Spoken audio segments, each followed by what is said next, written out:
അധ്യായം 37. ഇതിനാൽ എന്റെ ഹൃദയം വിറച്ച് തന്റെ സ്ഥലത്തുനിന്ന് പാളിപ്പോകുന്നു.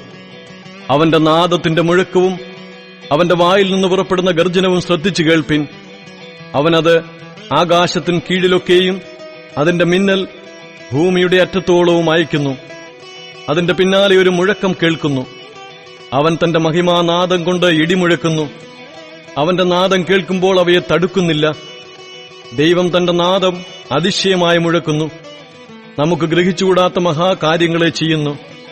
അവൻ ഹിമത്തോട് ഭൂമിയിൽ പെയ്യുക എന്ന് കൽപ്പിക്കുന്നു.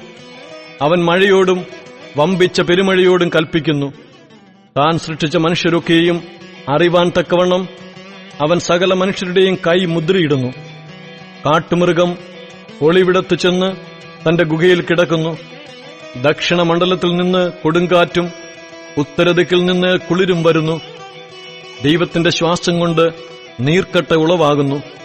വെള്ളങ്ങളുടെ വിശാലത ഉറച്ചുപോകുന്നു. അവൻ കാർമേഘത്തെ ഈറം കൊണ്ട് കനപ്പിക്കുന്നു. തന്റെ മിന്നലുള്ള മേഘത്തെ പരത്തുന്നു. അവൻ അവയോട് കൽപ്പിക്കുന്നതൊക്കെയും ഭൂമിയുടെ ഉപരിഭാഗത്ത് ചെയ്യേണ്ടതിന് അവന്റെ ആദേശപ്രകാരം അവ ചുറ്റി സഞ്ചരിക്കുന്നു. ശിക്ഷയ്ക്കായിട്ടോ ദേശത്തിന്റെ നന്മയ്ക്കായിട്ടോ ദയയ്ക്കായിട്ടോ അവനത് വരുത്തുന്നു. ഇയ്യോബേ, ഇത് ശ്രദ്ധിച്ചുകൊള്ളുക. മിണ്ടാതിരുന്ന് ദൈവത്തിന്റെ അത്ഭുതങ്ങളെ ചിന്തിച്ചുകൊള്ളുക. ദൈവം അവയ്ക്ക് കൽപ്പന കൊടുക്കുന്നതും തന്റെ മേഘത്തിലെ മിന്നൽ പ്രകാശിപ്പിക്കുന്നതും എങ്ങനെയെന്ന് നീ അറിയുന്നുവോ? മേഘങ്ങളുടെ ആക്കത്തൂക്കവും ജ്ഞാനസമ്പൂർണനായവന്റെ അത്ഭുതങ്ങളും നീ അറിയുന്നുവോ? തെന്നിക്കാറ്റുകൊണ്ട് ഭൂമി അനങ്ങാതിരിക്കുമ്പോൾ നിന്റെ വസ്ത്രത്തിന് ചൂടുണ്ടാകുന്നതെങ്ങനെ? ലോകദർപ്പണം പോലെ ഉറപ്പുള്ള ആകാശത്തെ നിനക്ക് അവനോടുകൂടെ വിടർത്തുവെക്കാമോ? അവനോട് എന്തു പറയണമെന്ന് ഞങ്ങൾക്ക് ഉപദേശിച്ചു തരിക. അന്ധകാര നിമിത്തം ഞങ്ങൾക്കൊന്നും പ്രസ്താവിപ്പാൻ കഴിവില്ല. എനിക്ക് സംസാരിക്കണമെന്ന് അവനോട് ബോധിപ്പിക്കണമോ? നാശത്തിനിരയായിത്തീരുവാൻ ആരാനും ഇച്ഛിക്കുമോ? ഇപ്പോൾ ആകാശത്തിൽ വെളിച്ചം ശോഭിക്കുന്നത് കാണുന്നില്ല.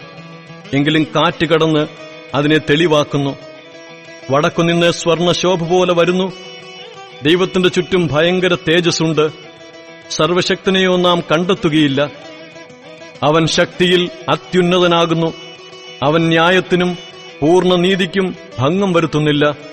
അതുകൊണ്ട് മനുഷ്യർ അവനെ ഭയപ്പെടുന്നു. ജ്ഞാനികളെന്ന് ഭാവിക്കുന്നവരെ അവൻ കടാക്ഷിക്കുന്നില്ല.